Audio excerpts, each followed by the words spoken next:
Buenas muchachos, el día de hoy veremos lo que es la suma y resta de vectores utilizando el método del polígono.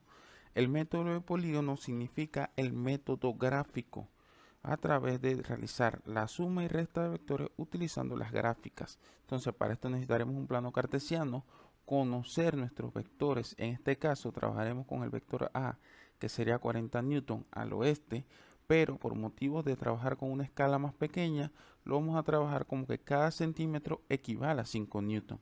Entonces, dibujando el vector A, podemos verificar que ese vector A tiene 8 centímetros que equivalen a 40 newton. El vector B sería 30 newton al sur, que equivaldría a tener 6 centímetros, que son 30 newton. Y el vector C, que sería 15 newton al noreste, que sería equivalente primero a buscar el ángulo, buscamos 45 grados, colocamos el vector C y verificamos que tenga 15 newton o 3 centímetros utilizando la escala. Si tenemos los vectores A, B y C, podemos intuir que tenemos también los vectores opuestos. ¿Cuáles son los vectores opuestos? Sería el vector menos A, el vector menos B y el vector menos C. Entonces, estos vectores solamente son representaciones de cuál sería el opuesto de cada uno de ellos. A la hora de realizar el método de polígono, nos va a indicar una operación. Ejemplo, la suma de A más B. Para yo realizar la operación, lo primero que debo realizar es tener mi escala. Repito, estamos trabajando con un centímetro igual a 5 newton. Primero dibujamos el vector A. Donde termina el vector A, o sea, al final de la flechita, colocamos un plano cartesiano pequeño, que es una representación, para ubicar ahora el vector B con su respectivo ángulo. El vector B va al sur, nos quedaría de esta forma.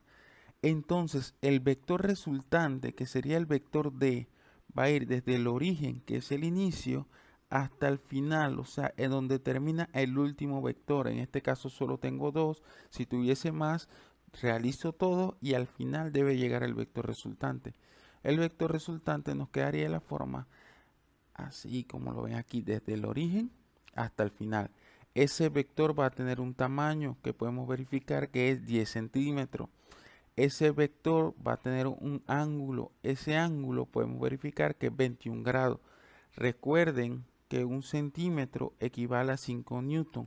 Si nuestro vector midió 10 centímetros, serían 50 newton. Por lo cual podemos escribir el vector como 50 newton, 37 grados al sur del oeste. Y ese es el vector resultante, que es el vector D. Si trabajamos ahora un vector que tiene una suma o una resta, pero tiene una operación en paréntesis, debemos recordar que menos por más es menos y menos por menos es más, quedándonos de la forma menos A más C más B. Lo primero que tenemos que colocar es el vector menos A, recordando nuestra escala. El vector menos A, donde termina, colocamos un pequeño plano cartesiano en representación y colocamos el vector C. Donde termina el vector C, colocamos el pequeño plano cartesiano y dibujamos el vector B. Nuestro vector resultante va a ser el vector que va desde el origen hasta donde terminó el vector B. Por lo tanto, el vector Z va a quedar en esta forma. Ese vector Z tiene un tamaño, el tamaño va a ser 10 más 1, 11 centímetros, que equivale a 55 newton, y va a tener un ángulo que podemos ver aquí que es 10, 20 y una rayita más sería 21 grados. Entonces nosotros podemos decir que el vector Z es 55 newton, 21 grados al sur del este. Importante que verifiquen que si yo trabajo el mismo vector o las mismas componentes, pero utilizando los vectores en órdenes distintos, ejemplo, primero dibujo B, después dibujo menos A y después dibujo C, me va a dar el mismo resultado.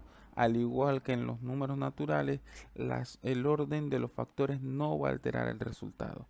Muy importante que tengan eso en consideración. Bien, ahora si yo tengo cuatro vectores diferentes, el vector F1, F2, F3 y F4, y quiero buscar el vector resultante, que sería el vector R, yo realizo el mismo método. Dibujo el vector F4, dibujo el vector F2, dibujo el vector F1 y dibujo el vector F3. Luego dibujo el vector resultante, que va a ser el vector que va desde el origen hasta el final. Bien, realicen ustedes este diagrama en casa y encuentren o verifiquen que el valor del vector resultante es el vector 12,4 newton, 36 grados al norte del este. Recomendación: trabajen que un newton es igual a un centímetro. Bien, muchachos, practiquen todas las representaciones que se hicieron aquí, háganlo ustedes y practiquen mucho en casa. Cuídense, saludos.